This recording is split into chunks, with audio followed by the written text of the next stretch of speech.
Welcome back to Cinesnap, where every frame tells a story. In 1968, a young man named Paul is driving his fiancée Iris Campbell to the grand opening ceremony of the Skyview Tower restaurant.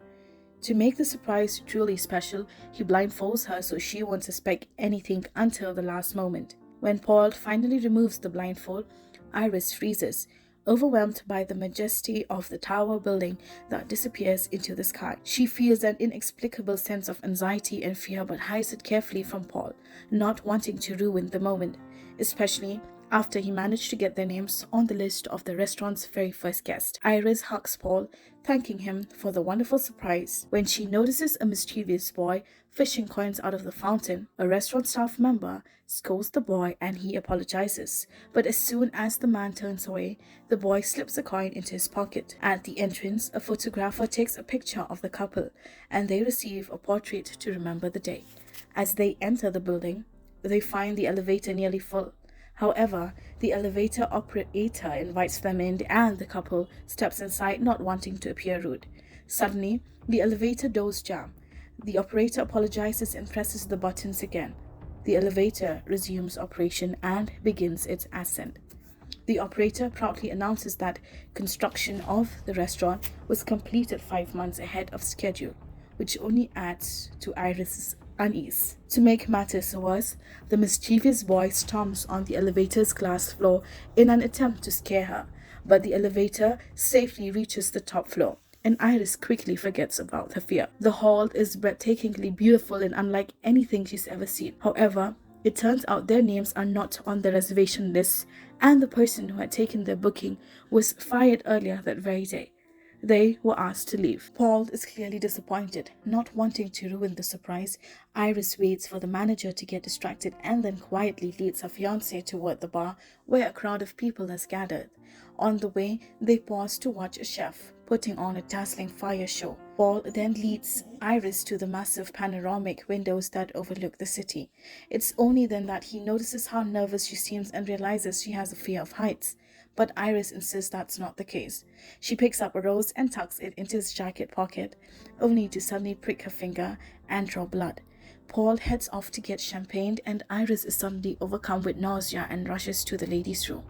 As she crosses the dance floor, she notices that the floor is made of glass and freezes for a moment, staring at the steel beam supporting the hall.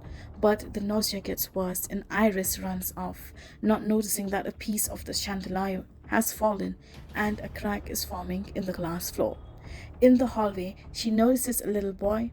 His mother, a singer performing on stage, comes over during a break to check on him and notices Iris. The woman immediately senses that Iris is pregnant and gently asks if she needs help. Iris assures her she's fine and confesses she hasn't yet told her boyfriend the news. Just then, Paul returns and invites Iris up to the rooftop. As he begins his heartfelt proposal, Iris sees a woman chasing after her blown-away hat and the same mischievous boy tossing coins off the edge, despite a security guard warning that he could kill someone below. Still, she pulls herself together and listens as her beloved proposes. Iris tells him she's pregnant and Paul, overjoyed, hugs her as the surrounding crowd applauds. He slips the ring into her finger and the happy couple rushes to the dance floor. At that very moment, the boy throws another coin, which slips into the ventilation system and jams the fan blades. Iris and Paul dance along with many others on the glass floor, which is now riddled with expanding cracks. Rivets start popping out of the steel beams below. The fan finally ejects the coin, which hits a gas pipe. Suddenly, Iris realizes a catastrophe is about to unfold. But before she can act, the floor collapses beneath her feet, and the people plummet from a tremendous height, crashing to the base of the tower. Paul is left dangling from a shard of broken glass. Iris tries desperately to save him, but it's no use. He falls and dies on impact. People flee in panic, knocking over the chef with his flaming skillet, which sets a woman's dress ablaze. A fire breaks out, and soon after a gas leak triggers an explosion. The singer dies in the flames. Iris runs toward the stairs, but she is shoved aside by the same boy who caused the tragedy.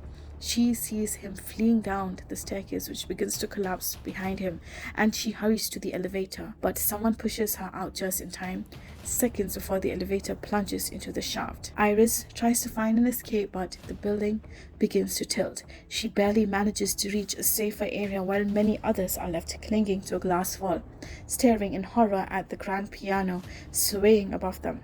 At that very moment, the same coin ejected by the fan lands on the piano's edge. The piano tips, crashes through the glass wall, and plummets, bringing people down with it. It crushes the young troublemaker below, just as he is celebrating his miraculous escape.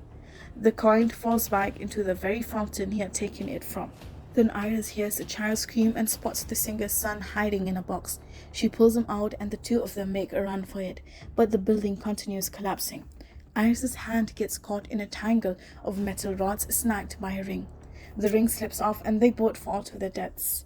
In the present day, college student Stephanie Reyes lets out a blood-curdling scream in the middle of a university lecture, waking from a terrifying nightmare she had while dozing off in class.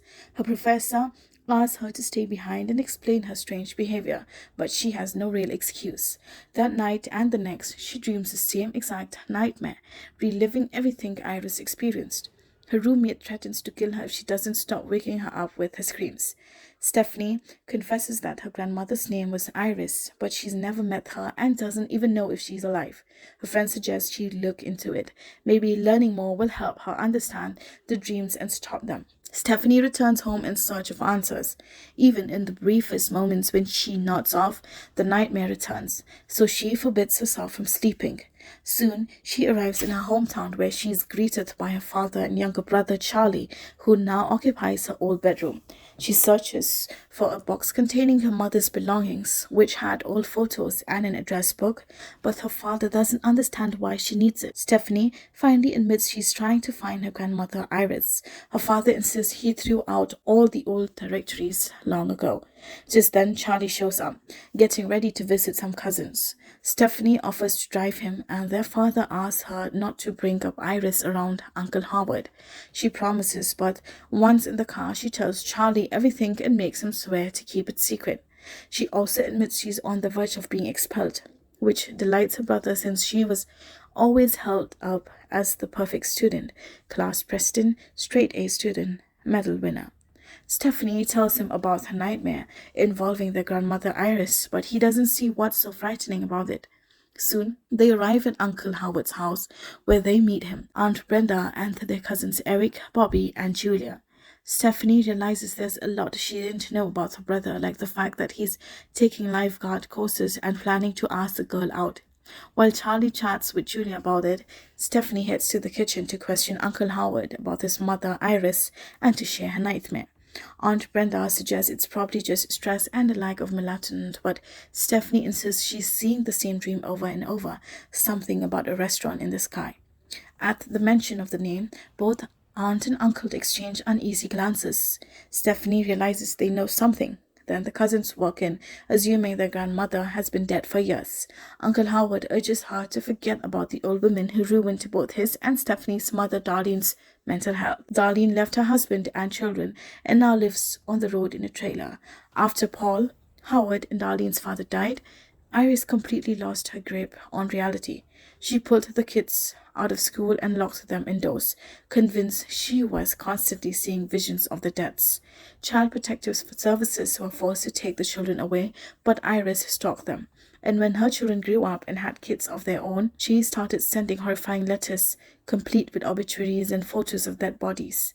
The families had to move to escape her. That's why Uncle Howard doesn't want Stephanie to seek her out. But Stephanie refuses to give up, and Aunt Brenda eventually relents, handing her the letters Iris had sent to Howard. Stephanie is horrified to see photos of a young woman and man, the same ones she sees in her dreams every night. She sets out of Iris' cabin, hidden deep in the forest. The old woman allows her through the gated property only after Stephanie identifies herself and leaves her keys and phone on the doorstep. The girl walks through the grounds, which are fortified as if the homeowner is preparing for war. The elderly woman is overjoyed to see her but behaves oddly, speaking to someone who isn't there. Stephanie tells her about her mother abandoning the family and about the recurring dreams of the restaurant. Iris explains to Stephanie that many years ago she disrupted Death's design by foreseeing a coming catastrophe. She had the terrible feeling something was about to happen, took a coin from a boy and ordered everyone off the dance floor. That day she saved many lives. Even the tower never collapsed. But Death began hunting down the survivors and their descendants, as they were never meant to exist. Paul was among those killed in tragic accidents. Iris eventually learned to sense Death's approach, and now she knows her time is nearly up, as she has been diagnosed with cancer. She believes the dreams have started coming to Stephanie because she is meant to protect the family now. Suddenly, Iris is distracted by a small fire starting in the kitchen. She mocks Death as she puts it out, then gives Stephanie a book of omens she wrote to try to deceive Death and extend her family's survival. But Stephanie doesn't want to stay and leaves the house. Iris runs after her and, realizing her granddaughter doesn't believe her, begs her to wait and watch. Stephanie, in the next instant, a chain reaction sends a weather vane flying. It pierces Iris through the chest, killing her instantly. Sometime later at Iris's funeral, Darlene makes an unexpected appearance, but Stephanie refuses to speak with her. Charlie reminds her she's no better. She hasn't been answering his calls for weeks. Stephanie blames it on stress, but her brother walks away. Now, Stephanie begins noticing every small detail, seeing them as warnings. She reads her grandmother's book while the rest of the family gathers for a backyard barbecue. As Bobby prepares drinks, he accidentally breaks a glass and one shot falls into the ice. Around the same time, Darlene arrives with peanut cookies, forgetting Bobby's allergy. Luckily, Charlie warns his brother in time. Bobby pours drinks for everyone, then one glass contains the shard. However, begins a speech honoring the mother when Julia grabs her throat, but it turns out to be just a fly that had landed in her drink. Not seeing the shard in her glass, she tosses the drink onto the grass. Meanwhile, Stephanie finds an illustration of a land mower in Iris's book. At that very moment, Eric's gas stove flares up, and one of Stephanie's framed photos crashes to the floor, sending a shard of glass skidding toward her feet. She rushes over to Howard's yard, where the younger family members are jumping on a trampoline, unaware of the sharp rake tines lying just beneath it. Howard decides to join in and show off his signature flip, but Darlie notices the rake and moves it out of the way. The others keep playing. When Aunt Brenda knocks over a bottle, it lands on the remote control for the lawnmower, turning it on. Just as Stephanie runs onto the lawn, Uncle Howard jumps off the trampoline toward her, steps on the shard of glass, stumbles and falls right into the part of the now moving lawnmower. He is buried shortly after. After this, Stephanie begins to seriously study Iris's book and discovers a reference to someone named JB, who supposedly found a survivor who managed to beat that. She creates a visual list of the restaurant survivors, each of whom later died in horrific accidents, and shares her findings with the family. Because so many people survived that day, it took that years to reach Iris, but she always knew and learned to stay one step ahead. The others, however, had children who were never meant to exist, so that came for them too. They're all on the list. First, Howard's children will die, and then Darlene, then Stephanie and Charlie. But the cousins laugh off her warnings and leave, refusing to listen. Even Darlene urges her daughter not to ruin her life over this. Don't let my mom's beliefs derail your life. That night in his tattoo studio, Eric is working on a tribute tattoo in memory of his deceased father. As he leans in, a chain catches on the piercing in his nose, and a sudden chain reaction leads to a fire breaking out in the shop. The next morning, Stephanie and Charlie are on their way to his place when they hear about the fire.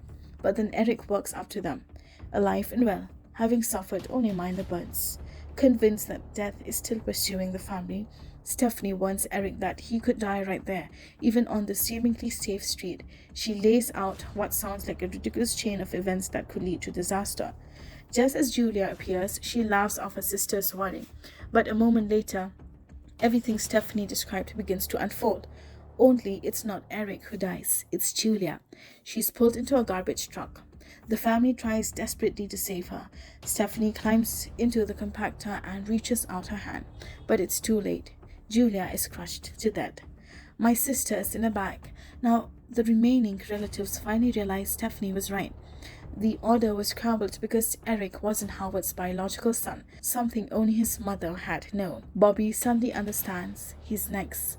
Charlie recalls how Stephanie had correctly predicted every sequence that led to Julia's death.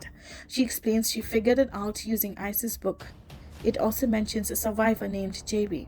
That's when Darlene reveals she knows this old friend of her mother's and offers to take them to the hospital where a man named William Bloodworth works. Bobby refuses to stay behind, fearing the dangers lurking at home, and joins them. Eric catches up with the group, unwilling to let his brother go unprotected. In Darlene's car, Stephanie notices some childhood photos of herself. Her mother explains that she never meant to abandon them, but she had been raised by a woman who saw death in everything. When Darlene had children of her own, she too became obsessed with the ways they could die. She eventually realized staying would destroy them mentally, so she left. Soon, the group arrives at the clinic and finds Bloodworth, who explains that he survived as a child thanks to Iris's premonition. He was the singer's son, the one Iris rescued that day. He and Iris had spent years researching ways to cheat death and discovered that death could only be tricked by new life. That meant either taking another's life in your place or undergoing clinical death and returning from the other side. Now, Ill himself, Bloodworth, simply waits for death to come, advising them to cherish every moment.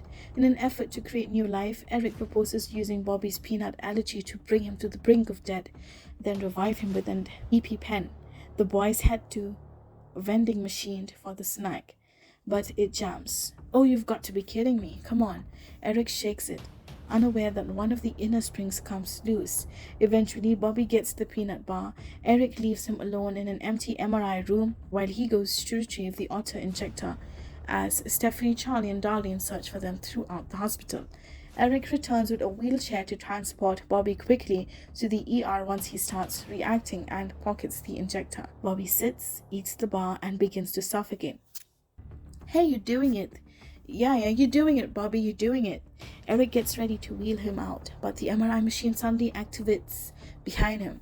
Its powerful magnets yank at Eric's piercings, dragging him into the machine and crushing him to death against the wheelchair. Choking, Bobby manages to pull the injector from his brother's hand and stabs himself just in time. But as the allergic shock subsides, the loosened spring shoots out of the vending machine and pierces his skull. The three survivors, Stephanie, Charlie, and Darlene, drive to Ice's cabin in Darlene's trailer, with Darlene now determined to take on the protective role her mother once held. But just as they arrive, the van crashes and Stephanie's seatbelt jams. She urges the others to run into the house. As they flee, a spark from the overheated engine ignites an explosion. The car is flung into a pond. Charlie is buried under debris and Darlene barely manages to pull him out. She pleads with him to save his sister when a falling street lamp kills her on the spot. Charlie rushes to the trailer where Stephanie is drowning.